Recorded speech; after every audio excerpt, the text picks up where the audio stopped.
Hello from Bug Eye Guys, and today I want to show you very rare, very top secret rare stuff hiding in our basement. It's actually so mildewed that nobody would ever want to handle this because I'm sneezing away. This is an original Bug Eye Sprite red tunnel mat. It's cracked and damaged the way they all are. They just never lasted. But if you bought a Bug Eye brand new, this is what you got. And occasionally you'll see one online that has these.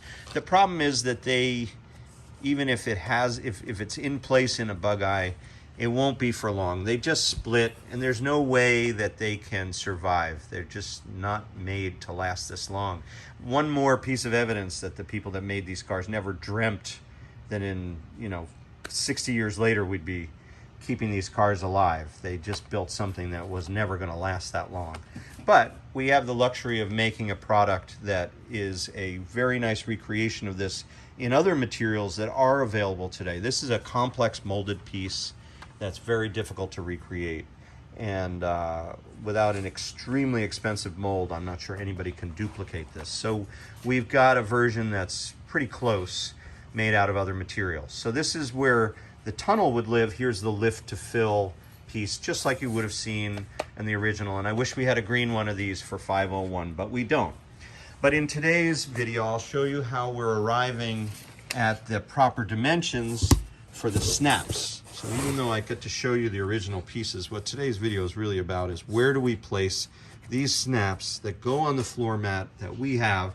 That's a recreation of this and meant to evoke the exact same look, but not made quite out of exactly the same material. Because again, this is just not durable in the modern world. We can't, we would lose points off if we had a green mat because of the condition. We'd get no deduction for accuracy, but tremendous deduction for condition. So this is useful as a template, and it also really paid off today for another reason. Somebody asked me after one of these Concours videos, how do we know what's correct and original? Well, we use a bunch of data points to try to determine how to build an accurate reproduction of the very first production Bug Eye, which is our goal right now. And in the current problem that we're trying to solve, where do the snaps go? So we refer to the Concours standards, which is a published Bible that the club gives us for the Concours competition. It tells us exactly what the judges will be looking for. One of the things they're looking for is, as it says, 6 snaps. Now, this being the mate to that tunnel mat, it is an original red driver's side footwell floor mat. It would go up the kick panel here and snap where my finger is. There's 1. There's 2 right here, and this would be the dip switch cut out here. Then the panel comes down, the gas pedal would be here, the accelerator pedal cut out, and then it runs through the footwell. You can actually see a little bit of the indentation right about here is where there's like an indentation in the metal floor pan on a Frog Eye. You should be familiar with that if you have original floor pans in your car. This would have been, I believe, a drain hole, which would have been correct. And then you would have had 2 snaps here on the back of the cross member. This is where the mat rode up over the cross member, just in front of under your thighs or your knees. And then this little piece ended at the seat here at the back side. And look at that, we have 1, 2, 3 snaps.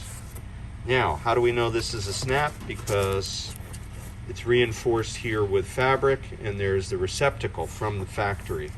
This is the original mat and the original fasteners, and they're all still here.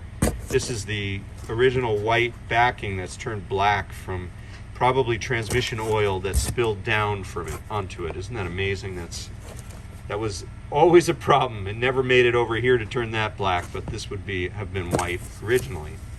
So, how do we know where to put the snaps in our recreation of this mat?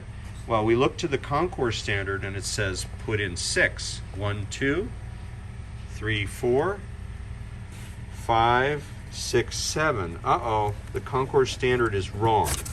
How do we know it's wrong? Because this overrides everything. You will not find this anywhere, or it's very rare to find it anyway. And when the standard was written, it was inaccurate, and hopefully it will be updated in the new version to show that there are actually 7 snaps.